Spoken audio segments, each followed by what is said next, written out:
Friends, இப்போ நம்ம next seated cough rice பண்ண போகிறோங்க. ஸோ இதுக்கு வந்து ஃபர்ஸ்ட் நம்ம இந்த மாதிரி ஒரு சேரில் உட்காந்துக்கலாங்க. நம்ம எந்த சேரில் உட்காந்தாலும் நம்ம கால் பாதம் வந்து தரையில் படுற மாதிரி இருக்கணும், சரிங்களா?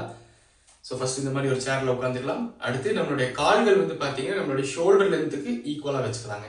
நம்மளோட கைகளை வந்து இந்த மாதிரி தொடை பகுதிக்கு மேலே வச்சுக்கலாம். இது வந்து சேம் ஸ்டாண்டிங் காஃப் ரைஸ் மாதிரியே தான். நம்ம எக்ஸேல் பண்ணிட்டு நம்மளுடைய ஹீல்ஸை வந்து மேலே தூக்கணும், நல்லா மேலே தூக்கணுங்க.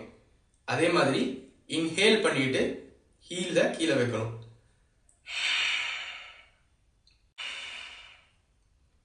இன்ஹேல் பண்ணிட்டு கால்களை கீழே வைக்கணுங்க.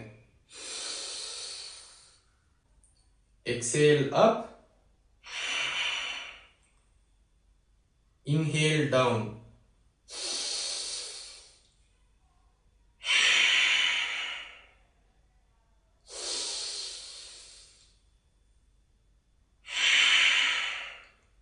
இந்த மாதிரி வந்து நம்ம ஸ்லோவாக பண்ணணுங்க 20 டைம்ஸ்.